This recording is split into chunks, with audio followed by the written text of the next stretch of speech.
મિત્રો, આજના વિડીયોમાં આપણે એક એવા મહત્વપૂર્ણ વિષય ઉપર ચર્ચા કરવા જઈ રહ્યા છીએ જે ખાલી આપણી કલ્પના શક્તિને જ પણ નહીં પણ આપણા અસ્તિત્વને પણ ખૂબ જ મોટા પાયે પડકારે છે.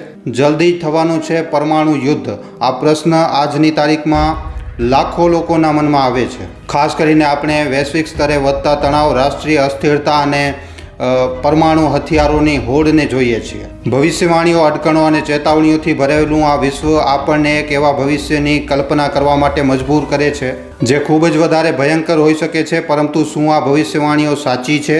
શું આપણે ખરેખર પરમાણુ યુદ્ધની આપણે ધાર ઉપર ઊભા છીએ? આજના આ વિડીયોમાં આ વિષય ઉપર આપણે ખૂબ જ ડિટેલમાં, ખૂબ જ વિસ્તારપૂર્વક વાત કરવાની છે. ઐતિહાસિક ઘટનાઓ, વર્તમાન પરિસ્થિતિ અને ભવિષ્યની શક્યતાઓનું વિશ્લેષણ આજના આ વિડીયોમાં આપણે કરવાની કોશિશ કરશું. મિત્રો, જ્યારે પણ અહીંયા પરમાણુ યુદ્ધની વાત આવે તો આપણે આપણા મનમાં સૌથી પહેલાં તો એ 1945ની ઘટના યાદ આવે છે, જ્યારે અમેરિકાએ હિરોશીમા અને નાગાસાકી જેવા શહેરો ઉપર પરમાણુ ધમાકા કર્યા હતા. 2 પરમાણુ ધમાકા થયા હતા. 6 ઓક્ટોબર 1945ના રોજ હિરોશીમા ઉપર ફેંકવામાં આવેલો લિટલ બોય નામનો બોમ્બ અને એના પછી 9 ઓગસ્ટના રોજ નાગાસાકી ઉપર ફેંકવામાં આવેલો ફેટ મેન બોમ્બ. આ બંને બોમ્બ ધમાકામાં ઘણા લોકો મૃત્યુ પામ્યા અને લાખો લોકો મિત્રો આજીવન અપંગ બની ગયા. સ્થિતિ એવી છે કે એનો જે રેડિયેશન છે એ હજી પણ ત્યાં છે. હજી પણ ત્યાં જે બાળકો જન્મે છે એ અપંગ જન્મે છે. આ ઘટનાએ આખી દુનિયાને જણાવ્યું કે પરમાણુ શસ્ત્રોની વિનાશક શક્તિ કેટલી વધારે ખતરનાક હોઈ શકે છે. બીજા વિશ્વયુદ્ધ પછી શીત યુદ્ધના સમયગાળા દરમિયાન અમેરિકા અને સોવિયત સંઘ વચ્ચે મિત્રો પરમાણુ હથિયારોની એક રીતે એક હોડ જામી ગઈ. 1962નો ક્યુબન મિસાઇલ કટોકટી મિત્રો આનો એક ખૂબ જ મોટો ઉદાહરણ છે. જ્યારે વિશ્વ ખરેખર પરમાણુ યુદ્ધની આરે ઊભું હતું, આ ઘટનાએ આખા વિશ્વને સમજાવ્યું કે પરમાણુ શક્તિ કેટલી વધારે ખતરનાક છે. પરમાણુ હથિયારોનો ઉપયોગ માત્ર કોઈ એક દેશનો જ નહીં પણ આખી માનવ જાતિનો મિત્રો અંત લાવી શકે છે, ખાત્મો કરી શકે છે. આ ઐતિહાસિક પૃષ્ઠભૂમિ આપણને એક ખૂબ જ મહત્વનો પાઠ આપે છે. પરમાણુ શસ્ત્રોનો ઉપયોગ એક એવો હથિયાર છે જેનો ઉપયોગ કોઈ પણ દેશ માટે જીતનો માર્ગ નહીં પરંતુ આ વિનાશનો પ્રારંભ થઈ શકે છે. પણ આજની તારીખમાં મિત્રો, આજે 2025માં આપણે આ ભૂતકાળથી શું શીખ્યા છીએ? શું આપણે આ ભૂલોને ફરીવાર ન દોહરાવવાનું નક્કી કર્યું છે કે પછી ફરી એકવાર આપણે ભયના દરવાજા ઉપર ઊભા છીએ? આજની તારીખમાં જે દેશો વચ્ચે સંઘર્ષ ચાલી રહ્યા છે મિત્રો, આ કોઈનાથી પણ સંતાયેલી વાત નથી. રશિયા યુક્રેન લઈ લ્યો, ઇઝરાયલ ફિલિસ્તીન લઈ લ્યો, હમણાં જ આપણા ભારત પાકિસ્તાનનું યુદ્ધ થતાં અટક્યું છે. 2025માં વૈશ્વિક રાજનીતિક પરિસ્થિતિ જે છે એ અત્યંત જટિલ બની ચૂકી છે.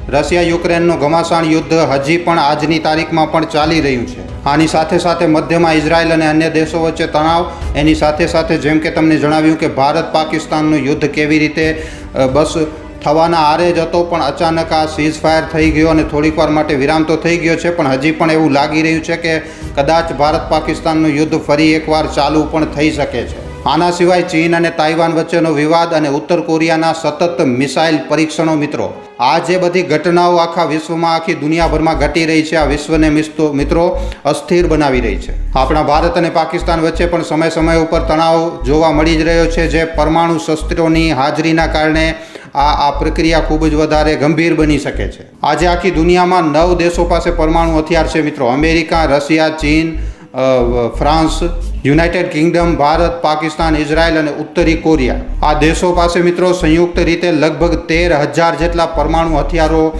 હોવાનો અંદાજ છે, જે 2030 સુધી એમ જણાવવામાં આવી રહ્યું છે કે લગભગ આની સંખ્યા જે છે એ 20,000 સુધી પણ પહોંચી શકે છે. અને હમણાં જે પરમાણુ હથિયાર જે આ ધરતી ઉપર હાજર છે એમાંથી ઘણા પરમાણુ હથિયાર એવા છે જેને તાત્કાલિક ઉપયોગમાં પણ લેવાઈ શકે છે. આવી પરિસ્થિતિમાં મિત્રો એકદમ નાનકડી ગેરસમજ પણ ખૂબ જ મોટો વિનાશકારી પરિણામ લાવી શકે છે. આ ઉપરાંત ટેકનોલોજીના ઉપયોગથી પરમાણુ શસ્ત્રોની ડિલિવરી સિસ્ટમ પણ ખૂબ જ ઝડપી થઈ રહી છે.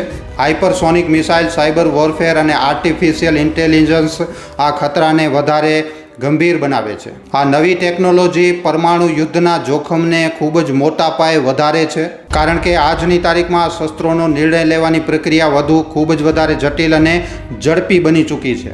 ઘણા વર્ષોથી મિત્રો ધાર્મિક ગુરુઓ, વૈજ્ઞાનિકો અને વિશેષજ્ઞોએ પરમાણુ યુદ્ધની ભવિષ્યવાણીઓ ઘણા વર્ષોથી કરતા આવ્યા છે.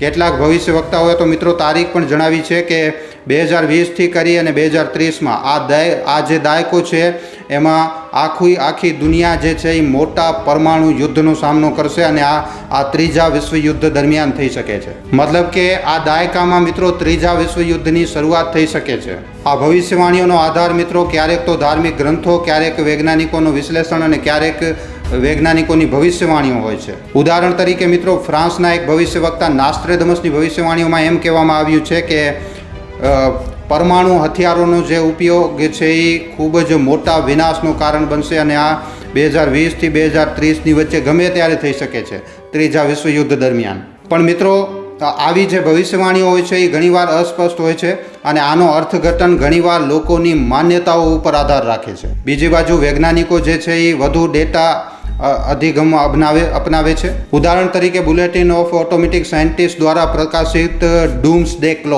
ડૂમ્સડે ક્લોકને મિત્રો 2025માં 90 સેકન્ડ ટુ મિડનાઇટ ઉપર સેટ કરવામાં આવ્યું હતું. મતલબ કે જેવી રીતે આ દુનિયા પાસે પરમાણુ હથિયાર છે, જો એનો કદાચ વપરાશ થાય તો ખાલી 90 સેકન્ડની અંદર આ દુનિયા ખતમ થઈ શકે છે. અને મિત્રો આ જે સમય છે, આ 90 સેકન્ડનો સમય દર્શાવે છે કે માનવ જાતનો વિનાશ ખૂબ જ વધારે હવે નજીક છે. પણ શું મિત્રો આ ભવિષ્યવાણીઓ સાચી પડશે? આનો જવાબ આપવો એટલો પણ વધારે કાંઈ સરળ નથી. ઘણીવાર ભવિષ્યવાણીઓ જે છે એ લોકોની અંદર ભય પેદા કરે છે, પણ ભવિષ્યવાણીઓ હંમેશા સાચી પડશે આનો કોઈ પુરાવા આના નથી હોતા. વર્તમાન પરિસ્થિતિને આપણે જોઈએ તો મિત્રો વર્તમાનની જે પરિસ્થિતિ છે એ ચોક્કસપણે ખૂબ જ વધારે ગંભીર તો છે જ, પણ અહીંયા એવું નથી કે પરમાણુ યુદ્ધ અનિવાર્ય છે. આપણે આપણી નીતિઓ, આપણા નિર્ણયો અને આપણા કાર્યો દ્વારા આપણે આવનારા ભવિષ્યને આકાર આપી શકીએ છીએ. આ પૂરી રીતે આપણા ઉપર છે. જો પરમાણુ યુદ્ધ થાય તો એની અસરો કેવી હશે? આ એક એવો મોટો પ્રશ્ન છે મિત્રો જેનો જવાબ આપવો ખૂબ જ વધારે કઠિન છે. તો ચાલો હવે આપણે જો પરમાણુ હુમલો થાય તો પછી એના શું અસર થશે તે વિષયમાં આપણે થોડીક જાણવાની કોશિશ કરીએ. પરમાણુ હથિયારનો ઉપયોગ મિત્રો 1 સેકન્ડની અંદર લાખો લોકોના જીવ લઈ શકે છે. ઉદાહરણ તરીકે એક 100 કિલો ટનનો બોમ્બ જે છે એ મિત્રો એક મધ્યમ કદના પૂરેપૂરા એક દેશને બરબાદ કરી શકે છે. આ વિસ્ફોટથી ઉદ્ભવતી રેડિયેશન શોકવેવ આખા શહેરને રાખ બનાવી શકે છે. અહીંયા હિરોશીમા અને નાગાસાકીમાં જે પરમાણુ બોમ્બ ધમાકા થયા હતા એ મિત્રો 15થી 20 કિલો ટનના હતા. અને આજની તારીખમાં આપણે જોઈએ તો પરમાણુ શસ્ત્રો જે છે એ આનાથી ખૂબ જ વધારે મજબૂત છે દુનિયા પાસે. હિરોશીમા અને નાગાસાકીમાં જે પરમાણુ ધમાકા થયા એનાથી ઘણા વધારે શક્તિશાળી આજના પરમાણુ હથિયાર છે. પરમાણુ વિસ્ફોટ પછી આનો જે રેડિયેશન ફેલાય છે એનો પ્રભાવ મિત્રો દાયકા સુધી ચાલે છે. ઘણા વર્ષો સુધી લોકો અપંગ રહી શકે છે અને બાળકો, આવનારી પેઢીઓ પણ અપંગ જન્મે છે. હિરોશીમા અને નાગાસાકીમાં આજે પણ આટલા વર્ષો પછી આજે પણ રેડિયેશનની અસર જોવા મળે છે. ત્યાં બાળકો જે છે એ આજે પણ અપંગ જન્મે છે. પરમાણુ વિસ્ફોટની ભયંકર અસરોમાંથી મિત્રો એક છે ન્યુક્લિયર વિન્ટર. મોટા સ્તર ઉપર પરમાણુ હુમલાથી ઉદ્ભવતો ધુમાડો વાતાવરણમાં ફેલાઈને એકદમ સૂર્યની રોશનીને ઢાંકી શકે છે. આના લીધે મિત્રો ન્યુક્લિયર વિન્ટર આવી શકે છે. વૈશ્વિક તાપમાનમાં ખૂબ જ મોટા પાયે ઘટાડો થાય છે. આનાથી ખેતી પૂરી રીતે નાશ પામે છે, ખાદ્ય ઉત્પાદન ઘટે છે અને વૈશ્વિક ભૂખમરી ફેલાય છે. વૈજ્ઞાનિકોના એક અંદાજ પ્રમાણે એક મધ્યમ કદનો પરમાણુ બોમ્બ પણ મિત્રો કરોડો લોકોના જીવ લઈ શકે છે. પરમાણુ યુદ્ધ પછીની જે દુનિયા હશે એ એક એવી દુનિયા હશે મિત્રો જ્યાં સમાજની રચના પૂરી રીતે ધરાશાયી થઈ ગઈ હશે. સરકારો, અર્થવ્યવસ્થાઓ અને આંતરરાષ્ટ્રીય સુરક્ષા એકદમ નાશ પામશે. લોકોને ખોરાક, પાણી અને આશ્રયની અછતનો સામનો કરવો પડશે. અને આવી પરિસ્થિતિમાં અરાજકતા, હિંસા અને લૂંટફાટ ફેલાવાની મોટી સંભાવના છે. આ બધું સાંભળીને મિત્રો આપણા મનમાં એક જ પ્રશ્ન આવે છે કે શું આપણે આ વિનાશને આપણે રોકી શકીએ છીએ? તો મિત્રો આનો જવાબ છે હા, આપણે ચોક્કસ આ દિશામાં કામ કરી શકીએ છીએ. દેશો વચ્ચે સંવાદ અને રાજદ્વારી પ્રયાસો દ્વારા તણાવને ઘટાડી શકાય છે. ઉદાહરણ તરીકે શીત યુદ્ધ દરમિયાન અમેરિકા અને સોવિયત યુનિયનની વાતચીતે ઘણી વખત યુદ્ધના ખતરાને ટાળ્યું હતું. સામાન્ય નાગરિકો વચ્ચેની જાગૃતિ પણ અહીંયા ખૂબ જ મહત્વપૂર્ણ છે. જો લોકો પરમાણુ યુદ્ધની ભયાનકતાને જાણે તો લોકો પોતાની મેળે એની સરકારો ઉપર દબાવ નાખી શકે છે પરમાણુ યુદ્ધ ન કરવા માટે. આર્ટિફિશિયલ ઇન્ટેલિજન્સ અને અન્ય ટેકનોલોજીનો ઉપયોગ કરીને આપણે શસ્ત્રોના ફેલાવને રોકી શકીએ છીએ. પરમાણુ યુદ્ધનો વિષય માત્ર રાજકીય કે વૈજ્ઞાનિક નથી, આ મિત્રો નૈતિક અને દાર્શનિક પણ છે. શું માનવ જાતિ પાસે એવી પ્રકારના હથિયાર રાખવાનો અધિકાર છે જે સંપૂર્ણપણે માનવ જાતનો નાશ કરી શકે છે? શું આપણે આપણી શક્તિનો ઉપયોગ નાશ કરવા માટે કરવો જોઈએ કે પછી નિર્માણ કરવા માટે કરવો જોઈએ? અંતમાં મિત્રો, આપણે એક એવા સમયમાં આજની તારીખમાં ઊભા છીએ જ્યાં આપણી પાસે બે રસ્તા છે. આમાંથી એક રસ્તો તો વિનાશ બાજુ જાય છે અને બીજો રસ્તો જાય છે શાંતિ અને સમૃદ્ધિ તરફ. પરમાણુ યુદ્ધની ભવિષ્યવાણીઓ આપણને ચેતવણીઓ તો ચોક્કસપણે આપે છે, પણ આ આપણું ભાગ્ય નથી. આપણે આપણા નિર્ણયો, આપણી નીતિઓ અને આપણી એકતા દ્વારા આપણે આ વિનાશને આપણે રોકી શકીએ છીએ. આજે આપણે એક એવું વિશ્વ બનાવવાની જરૂર છે જ્યાં શસ્ત્રો નહીં પણ સંવાદની શક્તિ ઉપર વિશ્વાસ હોય. એક એવો વિશ્વ જ્યાં દરેક વ્યક્તિને સુરક્ષિત અને સમૃદ્ધ જીવન જીવવાનો અધિકાર મળે. ચાલો મિત્રો, આપણે સૌ મળીને આ દિશામાં કામ કરીએ જેનાથી ભવિષ્યની પેઢીઓ આપણા ઉપર ગર્વ મહેસૂસ કરી શકે. આજના વિડીયોમાં આપેલી જાણકારી તમને કેવી લાગી છે નીચે કોમેન્ટ સેક્શનમાં લખીને જણાવવા ખાસ વિનંતી.